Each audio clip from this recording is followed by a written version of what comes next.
दोस्तों, senior citizen saving scheme सभी वरिष्ठ नागरिकों के लिए एक वरदान की तरह है। इस स्कीम में आपको 8.2% का इंटरेस्ट रेट देखने को मिल जाता है।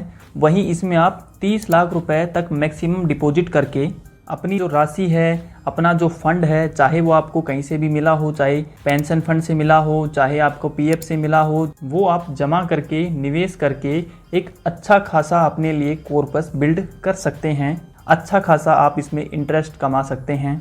ये स्कीम सभी वरिष्ठ नागरिकों के लिए है और ये बैंक और पोस्ट ऑफिस दोनों जगह आपको अवेलेबल है।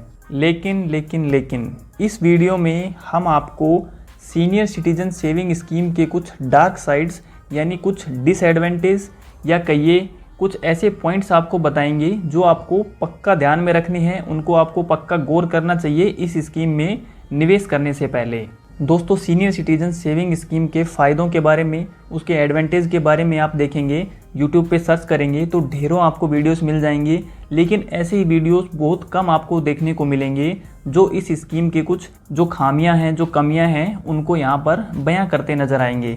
तो दोस्तों, अगर आप सीनियर सिटीजन हैं या आपके घर में कोई सीनियर सिटीजन है जिनको सीनियर सिटीजन सेविंग स्कीम में निवेश करना है, तो उनके लिए ये वीडियो बहुत इंपॉर्टेंट है। इस वीडियो को अंत तक ज़रूर से देखिएगा।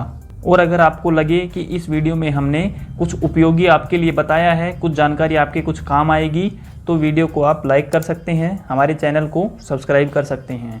तो आइए आज का हमारा ये वीडियो शुरू करते हैं और देखते हैं उन डिसएडवांटेजेस को, उन खामियों को जो सीनियर सिटीजन सेविंग स्कीम में निवेश करने से पहले आपको जान लेनी चाहिए।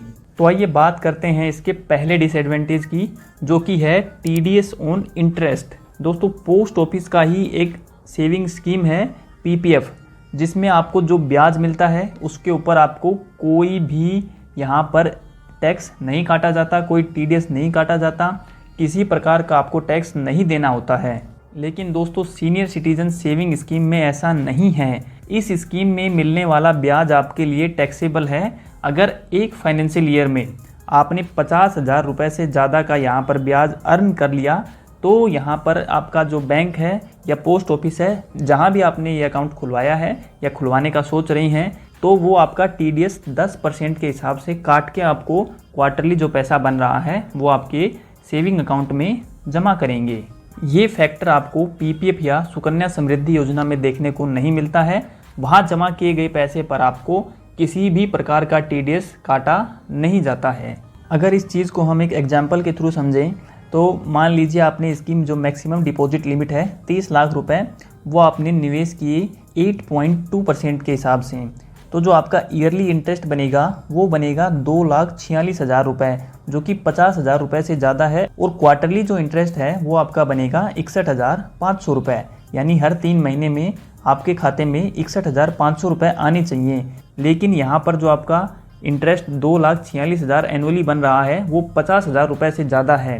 तो जो क्वार्टरली आपका पैसा 61,500 बन रहा है, उसके ऊपर आपका 10% का यहाँ पर टीडीएस काट लिया जाएगा और उसके बाद जो पैसा बचता है वो आपके सेविंग अकाउंट में आपके पोस्ट ऑफिस या बैंक के द्वारा डिपॉजिट किया जाएगा।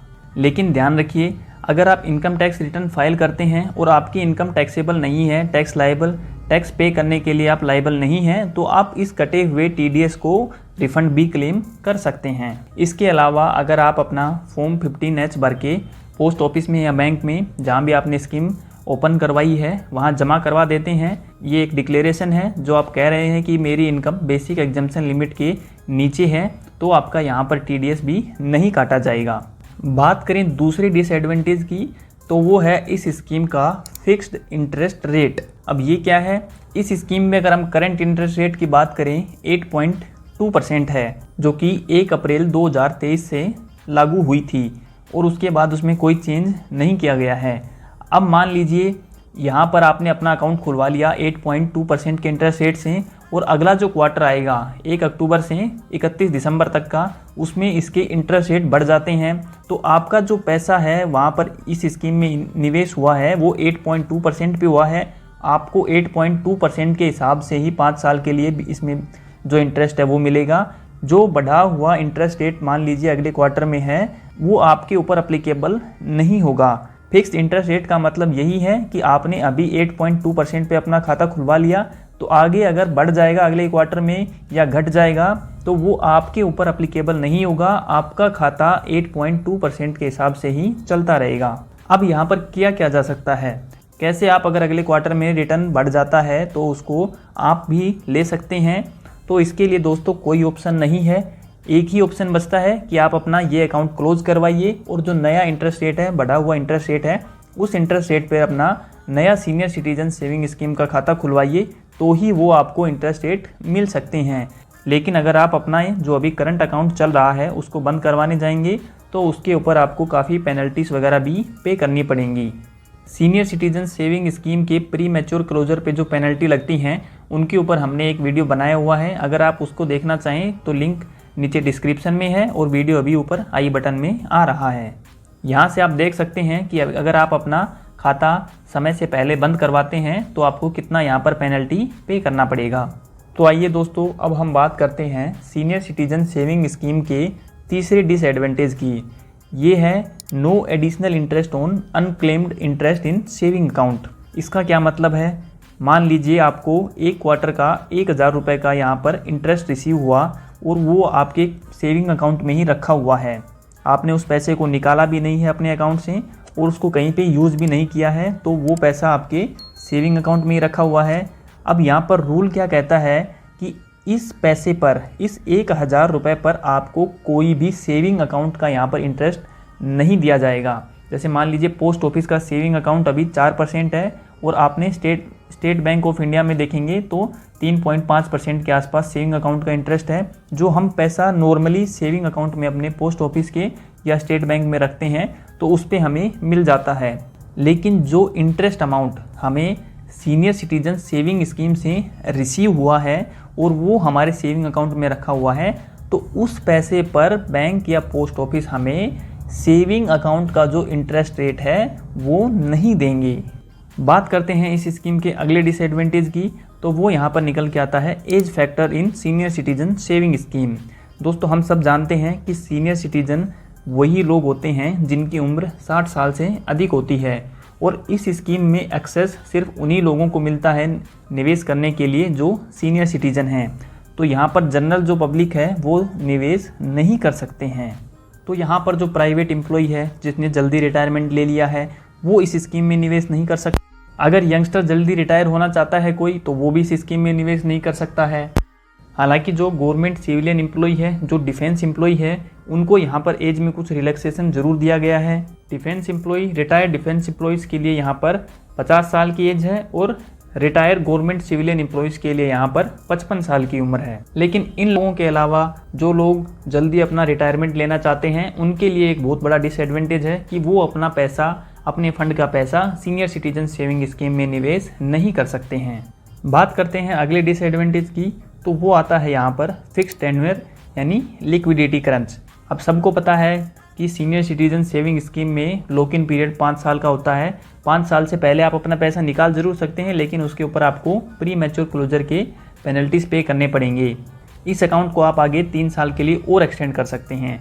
लेकिन ये डिसएडवांटेज है उन लोगों के लिए जो शॉर्ट टर्म इन्वेस्टर होते हैं, जिनको अपना पैसा थोड़े बहुत समय के लिए 1 साल 2 साल के लिए निवेश करना होता है। तो ऐसे लोग ऐसे सीनियर सिटीजन सेविंग स्कीम में निवेश नहीं कर सकते हैं। आ जाते हैं इस स्कीम के अगले डिसएडवांटेज पे, तो वो यहाँ पर निकल के आएगा ऑनलाइन इन्वेस्टिंग। दोस्तों इस स्कीम में आप जो भी इन्वेस्टर हैं वो डायरेक्ट ऑनलाइन ओपन अपना अकाउंट नहीं करवा सकते हैं। किसी भी बैंक में या पोस्ट ऑफिस में आपको फिजिकली वहाँ पर जाके ही इस स्कीम में अपना खाता खुलवाना होगा। ऑनलाइन आपको सुविधा नहीं है ये अकाउंट ओपन करवाने की। आपको इस स्कीम का जो फॉर्म है वो पूरा फिलअप करके और जो भी रिक्वायर्ड डॉक्यूमेंट्स हैं उनको साथ में लगा के अपने बैंक में या पोस्ट ऑफिस में जहाँ भी आपको अकाउंट खुलवाना है वहाँ पर ये फॉर्म जमा करना होगा, तभी आप ये अकाउंट ओपन करवा सकते हैं। तो ये भी एक बहुत बड़ा डिसएडवांटेज है इस स्कीम का कि ऑनलाइन इसमें खाता नहीं खोला जा सकता है। आपको पोस्ट ऑफिस में या बैंक में जाके ही फॉर्म भर के ही अपना ये खाता खुलवाना पड़ेगा। नेक्स्ट डिसएडवांटेज की बात करें तो वो निकल के आती है यहाँ पर डिपॉजिट लिमिट की या इन्वेस्टमेंट अमाउंट की। दोस्तों इस स्कीम में मैक्सिमम डिपॉजिट लिमिट 30 लाख रुपए रखी गई है। ये बहुत ही कम इन्वेस्टमेंट अमाउंट है बड़े इन्वेस्टर्स के लिए। जिन लोगों के पास अपने रिटायरमेंट के काफ़ी फ़ंड हैं, काफ़ी उनके पीएफ से उनको पैसा मिला है, वो इस स्कीम में मैक्सिमम 30 लाख रुपए तक ही निवेश कर सकते हैं। इससे ज़्यादा निवेश करने की अनुमति उनको नहीं है। तो ऐसे इन्वेस्टर, ऐसे सीनियर सिटीजन यहाँ पर एक अकाउंट अपने स्पाउस के नाम से, अपने पत्नी के नाम से या अपने पति के नाम से खुलवा सकते हैं और उसमें 30 लाख रुपए आप जमा करवा सकते हैं। तो यहाँ पर आपको 30 + 30 60 लाख रुपए तक निवेश करने का ऑप्शन मिल जाता है, लेकिन इससे ज़्यादा पैसा आप निवेश इस स्कीम में नहीं कर पाएंगे। दोस्तों अभी आ जाते हैं इस स्कीम के अपने अंतिम डिसएडवांटेज पर, जो कि है डेथ ऑफ सीनियर सिटीजन। मान लीजिए किसी सीनियर सिटीजन ने अपना एक सीनियर सिटीजन सेविंग स्कीम में अकाउंट खुलवा रखा है और वो अकाउंट अभी रनिंग है, चल रहा है, और इसी दौरान उस सीनियर सिटीजन की डेथ हो जाती है। तो उनकी यहाँ पर डेथ होने के बाद जो इंटरेस्ट रेट है वो उनको पोस्ट ऑफिस या बैंक का जो सेविंग अकाउंट है उस रेट से दिया जाएगा, ना कि जो सीनियर सिटीजन सेविंग स्कीम का जो इंटरेस्ट रेट है 8.2% करंटली उसके हिसाब से। लेकिन यहाँ पर अगर जॉइंट अकाउंट है तो वो अकाउंट आपकी स्पाउस को ट्रांसफ़र कर दिया जाएगा, लेकिन इसके लिए यहाँ पर 2 कंडीशंस रखी गई हैं। पहली चीज़, उन्हें यहाँ पर जो एलिजिबिलिटी क्राइटेरिया है उसको मीट करना पड़ेगा, और दूसरी चीज़, उनका कोई भी दूसरा सीनियर सिटीजन सेविंग अकाउंट नहीं होना चाहिए। तो ये भी इस स्कीम का एक बहुत बड़ा डिसएडवांटेज है कि अगर सीनियर सिटीजन की डेथ हो जाती है तो उनको यहाँ पर काफ़ी नुकसान हो सकता है इंटरेस्ट रेट में। तो दोस्तों सीनियर सिटीजन सेविंग स्कीम में निवेश करने से पहले ये सारी बातें आपको पता होना बेहद ज़रूरी है, जो आज हमने इस वीडियो में आपको बताई हैं। ये सारे डिसएडवांटेजेस हैं, सीनियर सिटीजन सेविंग स्कीम की लिमिटेशंस हैं जो इस स्कीम में आपको देखने को मिलती हैं। ये स्कीम भारत में सीनियर सिटीजन वर्ग या कहिए वरिष्ठ नागरिक वर्ग में काफ़ी पॉपुलर स्कीम है। सभी लोग, मैक्सिमम लोग इस स्कीम में अपना जो रिटायरमेंट फंड है वो निवेश करते हैं, लेकिन जो यहाँ पर इसके डिसएडवांटेजेस हैं उनको इसके बारे में भी पता होना चाहिए। तो दोस्तों आज की वीडियो में बस इतना ही। आई होप बताई हुई जानकारी आपके कुछ काम आएगी और इस वीडियो से आपको कुछ नया ज़रूर सीखने को मिला है। तो इस वीडियो को लाइक शेयर ज़रूर कीजिएगा। इसी तरह के और भी इन्फॉर्मेटिव वीडियोस के लिए हमारे यूट्यूब चैनल फिनोटेक को ज़रूर से सब्सक्राइब कीजिए। मिलते हैं जल्दी किसी और इन्फॉर्मेटिव वीडियो के साथ, तब तक के लिए टेक केयर। जय हिंद।